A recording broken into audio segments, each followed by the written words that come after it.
Russia has just carried out the boldest seizure of American linked assets since the Cold War, a move that has sent shockwaves through Washington, NATO headquarters, and global energy markets in a coordinated operation spanning multiple maritime regions.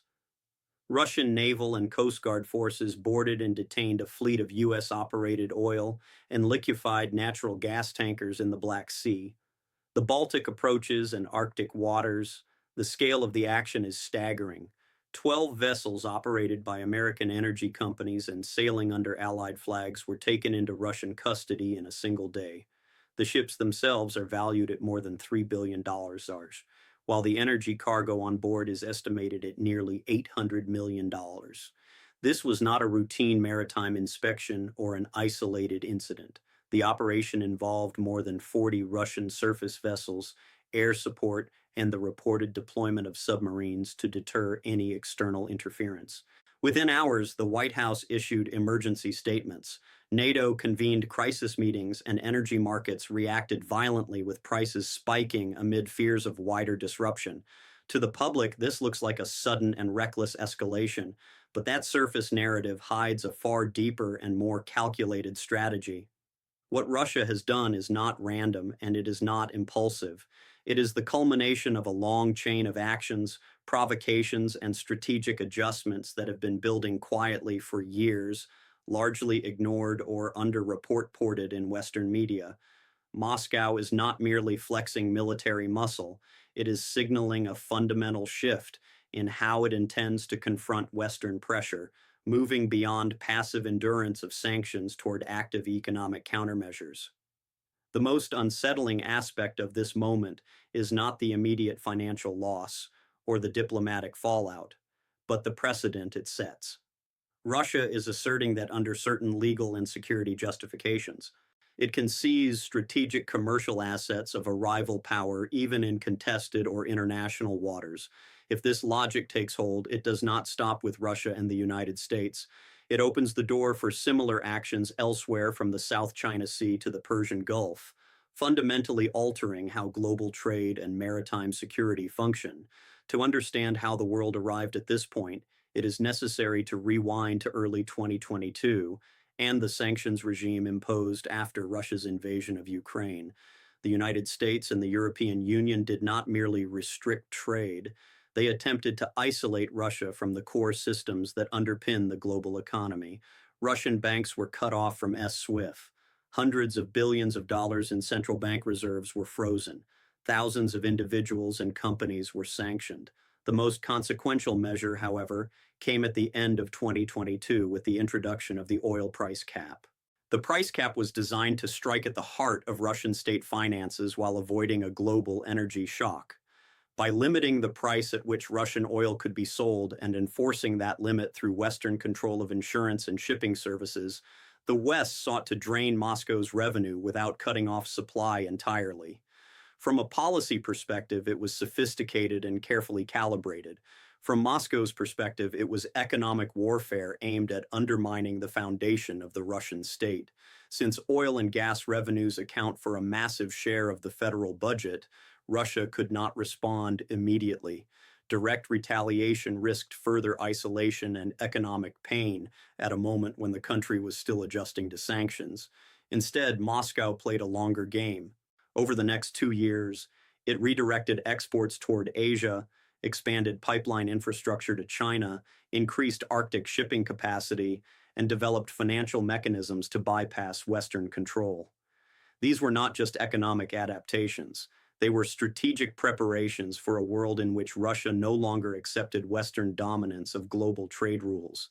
Throughout this period, Western energy companies continued operating near Russian waters under the assumption that established norms would protect them. Even at the height of the Cold War, commercial shipping had largely been treated as off-limits. Freedom of navigation was considered sacrosanct, a principle that allowed global trade to continue even amid intense geopolitical rivalry. That assumption held for decades because all major powers understood that violating it carried unacceptable risks. By late 2024, that unwritten understanding began to erode. frustrated by Russia's ability to reroute energy exports and blunt the impact of sanctions. The United States quietly expanded enforcement measures. American and allied naval forces began boarding and inspecting tankers suspected of carrying Russian oil above the price cap. Even in international waters, these actions were justified under sanctions enforcement and anti-money laundering provisions. But to Moscow, they looked like a dangerous new president. The first such boarding occurred in November 2024 when a tanker carrying Russian crude to Asia was detained for days while documentation and cargo were inspected. It was eventually released, but the message was unmistakable. Washington was willing to use military assets to enforce unilateral economic measures far from its own shores. Russia protested through diplomatic channels, calling the actions illegal and provocative. Those protests were dismissed.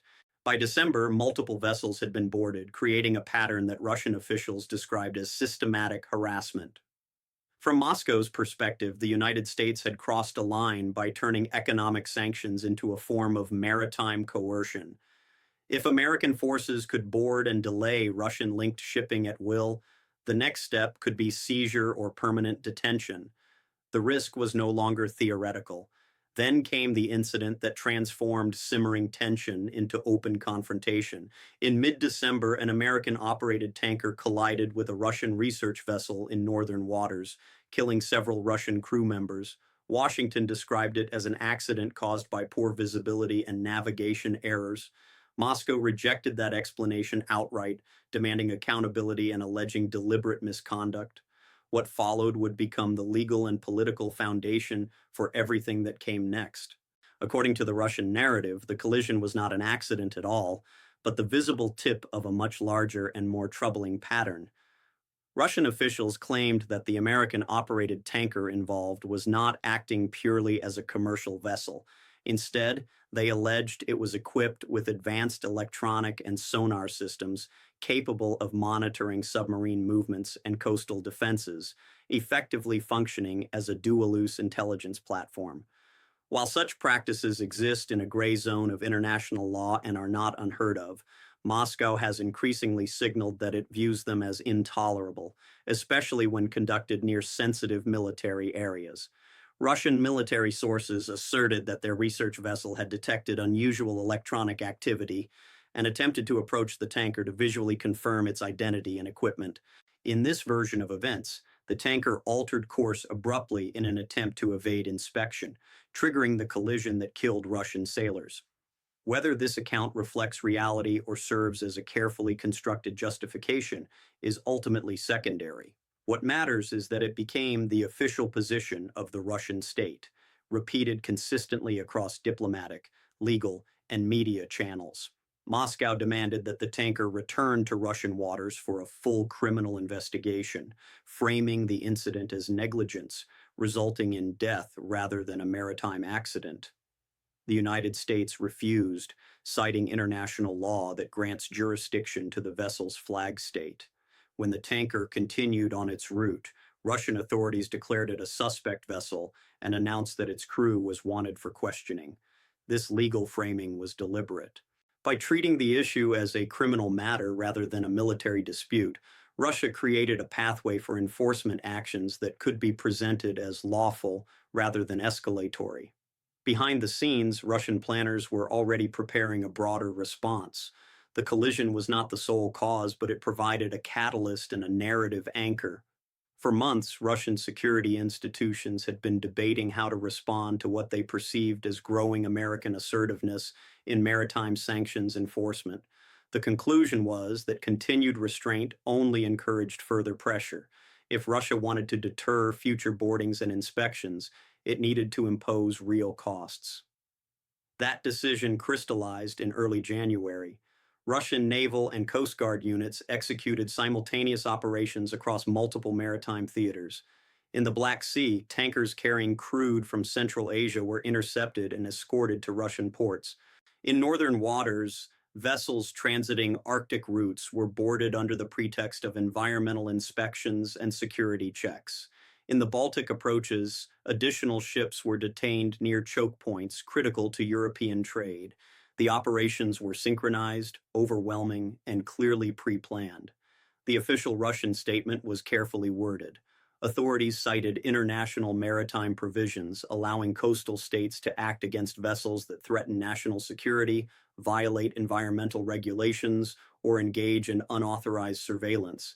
The tanker involved in the December collision was explicitly named as evidence that commercial shipping was being used as a cover for hostile activities. Crews were described not as hostages but as witnesses in ongoing investigations. The language was legalistic by design, aimed at creating ambiguity rather than provoking immediate retaliation. Strategically, the seizures served multiple purposes. First, they demonstrated that Russia would no longer absorb economic pressure without response. For 2 years, Clear's throat Moscow had endured sanctions while adjusting its economy, but endurance without retaliation risks signaling weakness. By seizing American-operated energy assets, Russia showed it could impose visible, painful costs without firing a missile or crossing into open warfare. Second, the action targeted the infrastructure that underpins Western dominance of global energy trade, even when Russian oil flows to Asia. Western companies often control the tankers, insurance, and financing. By exposing how vulnerable that infrastructure is to state action, Moscow is encouraging a shift away from Western-controlled logistics. Asian buyers now have a stronger incentive to rely on Russian or non-Western shipping, accelerating the fragmentation of global energy markets.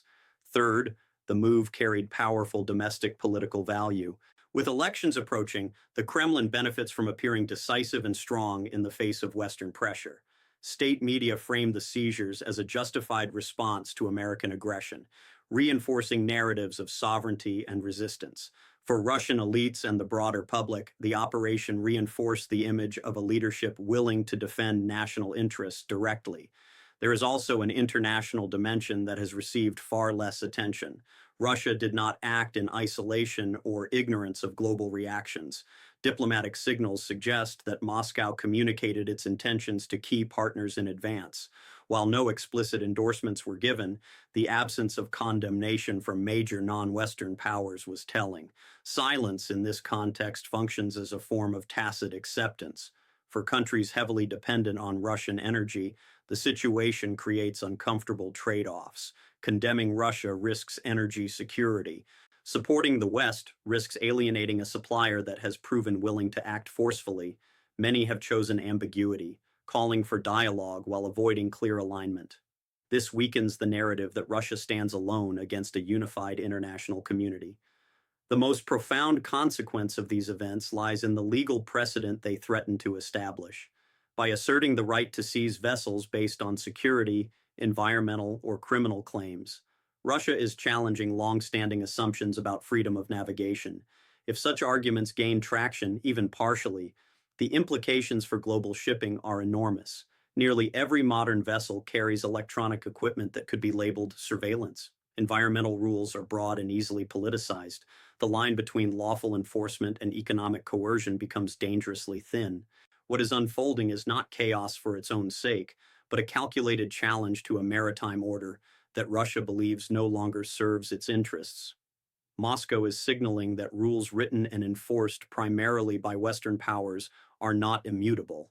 They can be contested, reinterpreted, and if necessary, broken to force renegotiation.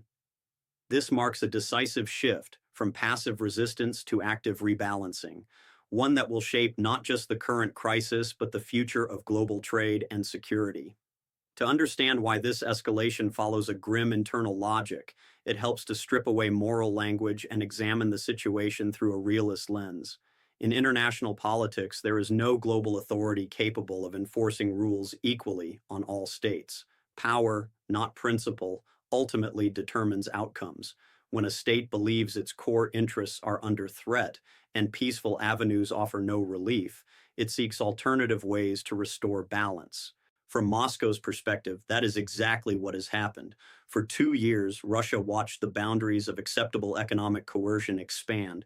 Sanctions hardened into long-term structural pressure, financial assets were frozen, energy revenues were capped. Then came direct maritime enforcement with boardings and inspections in international waters, justified by unilateral rules that much of the world never formally endorsed. Each step narrowed Russia's room to maneuver when protests were ignored. The message Moscow received was that restraint would only invite further pressure. Russia lacks the economic leverage to respond symmetrically. It cannot freeze Western central bank assets or dominate global finance. What it does possess is regional military power, especially in maritime zones close to its territory. Using that power to impose costs on Western commercial interests is not irrational escalation from a realist standpoint. It is a classic balancing move designed to force adversaries to reconsider whether continued pressure is worth the risk. This is why the seizures were executed under legal framing rather than open force. Russia is not seeking war with NATO. It is seeking to alter the cost-benefit calculation in Washington and allied capitals. By detaining vessels under contested but plausible legal claims, Moscow raises the price of enforcement without triggering automatic military responses. The gamble is that Western governments will hesitate to escalate over commercial assets and civilian crews, especially when the legal waters are deliberately muddied. The immediate impact of this strategy has already been felt. Energy markets reacted with sharp volatility. Insurance rates for shipping near Russian waters surged. Some routes became effectively uninsurable overnight. These costs ripple outward, affecting producers, consumers, and governments far removed from the original confrontation. That diffusion of pain is precisely the point. It transforms a bilateral dispute into a systemic problem that pressures third parties to push for de-escalation. For Europe, the shock is particularly acute. Many European firms still rely on complex supply chains that touch Russian-controlled or Russian-adjacent routes. The seizure of cargo purchased through intermediaries exposes how fragile these arrangements are. Losses may not be fully covered by insurance, leaving companies to absorb multi-million-dollar hits. Over time, this encourages disengagement or acceptance of Russian terms for operating in these regions. Either outcome serves Moscow's strategic interests. The human dimension is equally significant. Hundreds of crew members now find themselves caught in a geopolitical standoff they had no role in creating. Regardless of legal terminology, their freedom depends on negotiations between governments locked in confrontation. History suggests such negotiations can drag on with human lives reduced to leverage. This reality underscores how economic warfare inevitably spills into personal tragedy. Beyond the immediate crisis lies a more troubling transformation of maritime security.